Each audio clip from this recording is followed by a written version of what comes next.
Bapak, Ibu, saudara-saudari seiman yang terkasih dalam Tuhan kita Yesus Kristus,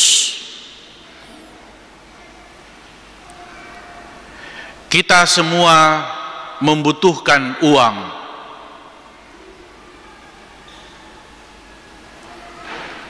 Kalau saya bertanya kepada Bapak Ibu, apakah Bapak Ibu membawa uang? Apakah Bapak Ibu membawa uang?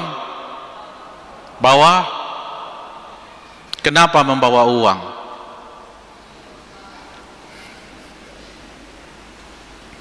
Untuk persembahan.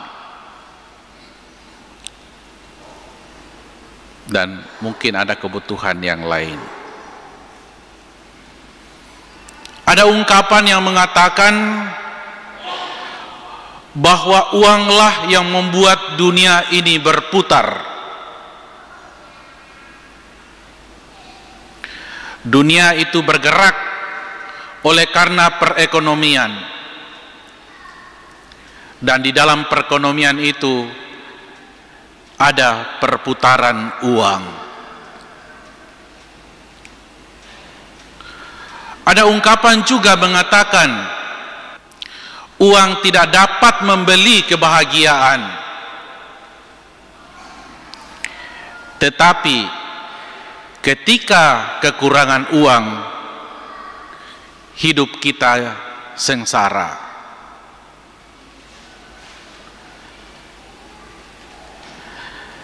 Kalau kita mendengarkan bacaan-bacaan pada hari ini, kita juga dapat melihat dan merenungkan bahwa tema utama dari bacaan yang ditampilkan adalah mengenai harta atau mengenai apa manfaat.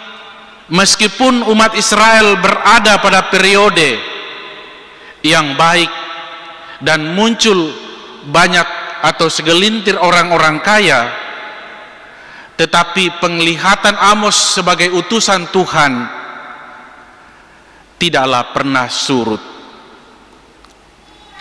Justru pada saat itu Amos melihat bahwa ada ketidakadilan. Amos melihat bahwa kekayaan itu terkonsentrasi pada segelintir orang. Dan yang lebih menjadi sorotan Amos seperti yang kita dengarkan dalam bacaan yang pertama, bahwa ternyata muncul juga orang-orang yang mencari keuntungan dengan mengeksploitasi orang-orang yang kecil, yaitulah para petani dan para buruh yang miskin. Orang-orang kecil, para petani dan para buruh yang kecil ini yang seharusnya ditolong dan dibantu, tetapi justru dijadikan sebagai tempat untuk mengumpulkan kekayaan. Maka kita dengarkan dalam bacaan yang pertama tadi, orang-orang itu mempunyai rencana. Meskipun Sabat belum berakhir, mereka sudah ingin supaya Sabat berakhir agar mereka dapat melaksanakan keinginannya untuk mendapatkan kekayaan. Dan untuk mendapatkan kekayaan, orang-orang ini melakukan kecurangan dengan menipu timbangan atau takaran yang digunakan. Timbangan yang digunakan dikecilkan supaya mendapatkan keuntungan. Demikian pun harga barang-barang dinaikkan, sedangkan nilai uang dikurangi. Inilah yang dilihat oleh Nabi Amos, bahwa tampak segelintir orang yang justru mencari keuntungan dengan cara-cara yang tidak benar dan tidak jujur, dengan menipu dan membeli orang-orang yang miskin. Dan Amos mengatakan apa? Tuhan mengingat perilaku orang-orang itu.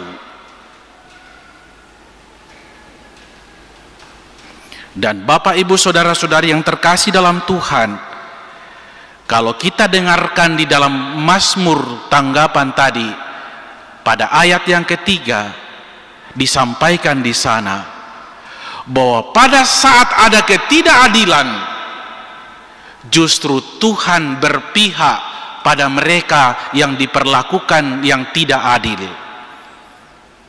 Ia menegakkan orang yang hina dalam debu dan mengangkat orang yang miskin dari lumpur untuk mendudukkan bersama-sama dengan para bangsawan.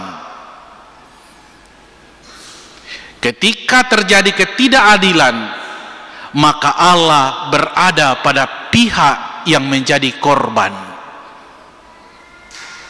Dan itu jugalah yang ada dalam Kidung Magnificat Bunda Maria. Ia menurunkan orang-orang yang berkuasa dari tahtanya dan meninggikan orang-orang yang rendah. Ia melimpahkan segala yang baik kepada orang lapar dan menyuruh pergi orang kaya dengan tangan hampa. Itulah Kidung Magnificat dari Bunda Maria. Allah peduli kepada mereka yang menjadi korban, kepada mereka yang miskin, yang diperlakukan tidak adil.